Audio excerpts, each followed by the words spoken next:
What's good? What's good, everybody? Welcome back to another episode of The Urban Platform Speaks. Make sure to like and subscribe to the channel as you come in and you check out the content.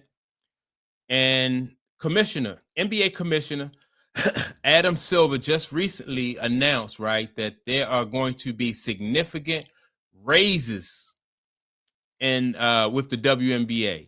So they definitely gonna get paid like I thought they would. Like a lot of people thought they would get paid. A lot of people feel like they definitely deserve a raise.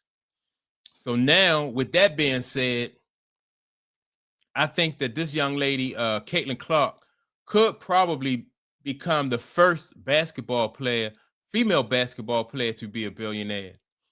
And the reason why I say that is because with endorsements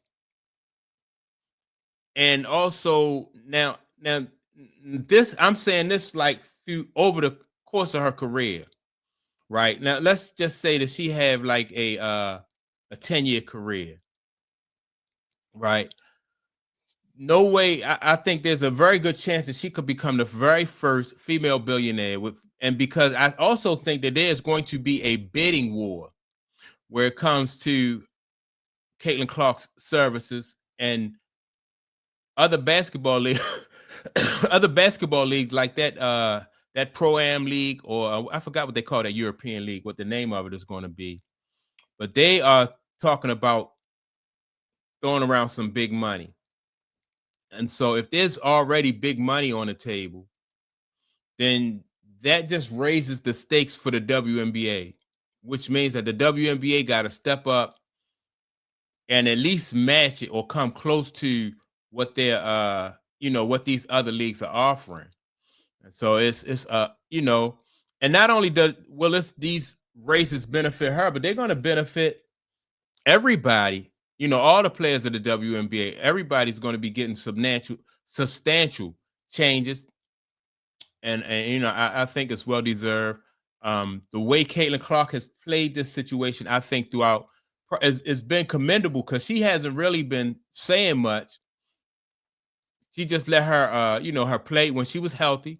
She just let her play on the court, do the speaking for her, and she out there. She's doing her thing, knowing that really probably wasn't a whole lot she could do to mess up this situation because of her following and her fans and what she brings to the table. She already has let me see, she has Nike and State Farm that I know of, and probably some other endorsement deals that probably are local to like the Indiana area and stuff like that. It's just gonna be crazy money. Like this is the kind of money that you never really like. This kind of money is you've never seen female athletes in this country make this kind of money. And the only way like a female athlete from this country make that kind of money is that there has to be some type of circumstance where they're like for instance, like there's a bidding war for her services and her for her services. And the bidding war has to be international. Like take for instance, like when you think about the Serena Williams and Venus Williams, like they're very rich. Not just Serena and Venus Williams, but any American-born tennis players. The reason why those females make money like that is because they plan in tournaments like overseas and stuff like that. But I think this country right here just discriminate against women so much that they didn't they're not going to pay female athletes like that. They have to go outside of this country, or they have to be some type of European influence for them to make that kind of money. And that is evident, in my opinion, evident by the way that Caitlin Clark, Angel Reese, what's the other young lady? Like everybody who comes into the WNBA, they was getting like $70,000. They was getting $70,000 a year. That's their rookie salary, $78,000.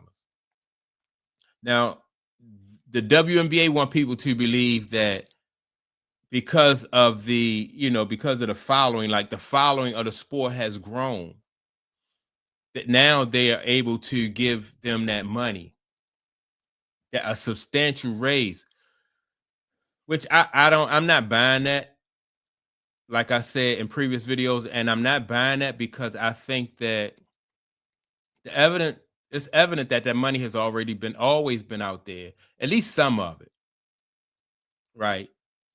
And Caitlin Clark's popularity is a way for them to excuse what the WNBA has been doing to female basketball players for years, and that's really just like underpaying them, because for years these WNBA females have been able to go and play in other leagues and get more money in countries that are as not as rich as this country, right?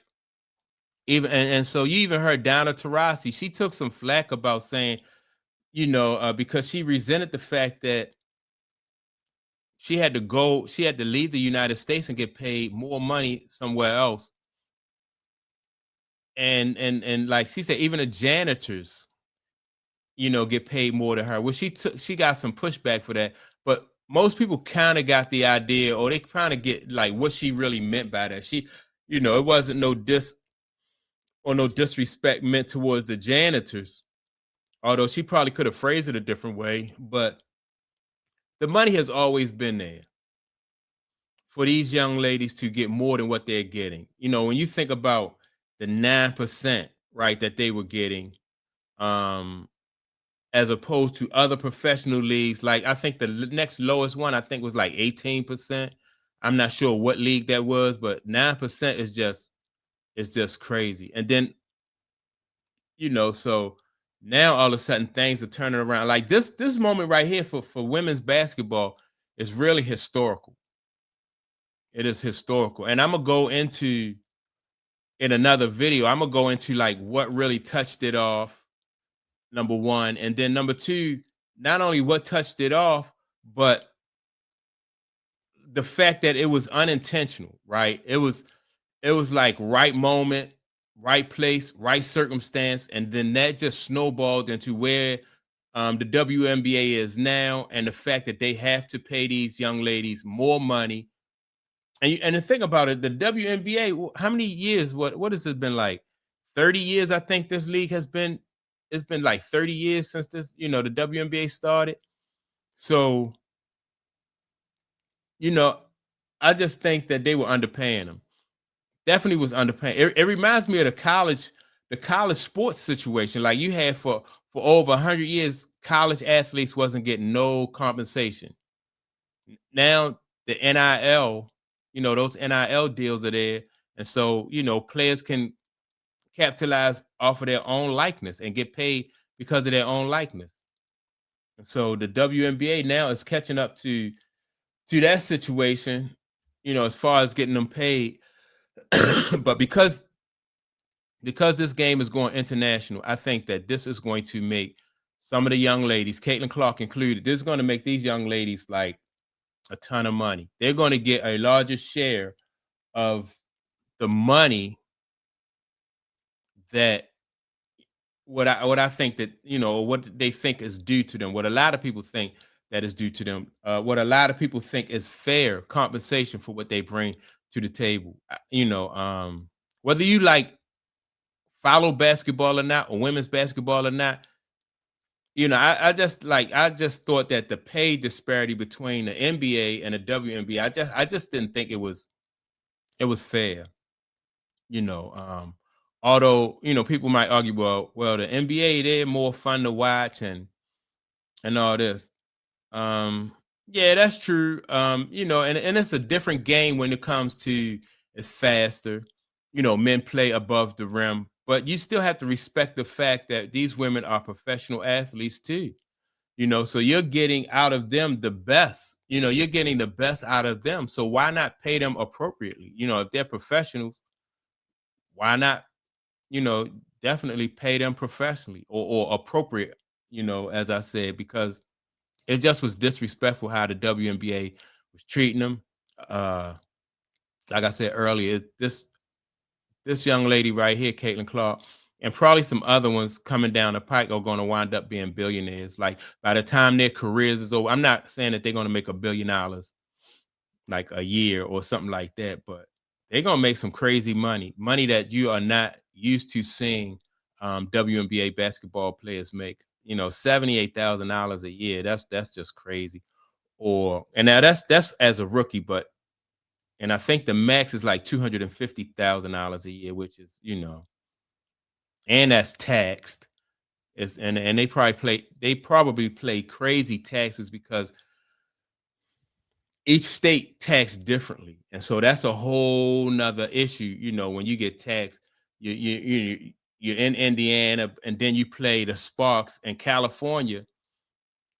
Their taxes is through the roof. Then if you go play the Liberty, New York, their taxes is through the roof. So yeah, it's but now yeah, it's a good thing though. Now they get ready to get paid. So, and I think this young lady is on her way to being a billionaire as a basketball player. But um that's all I got on it. Make sure to like and subscribe to the channel.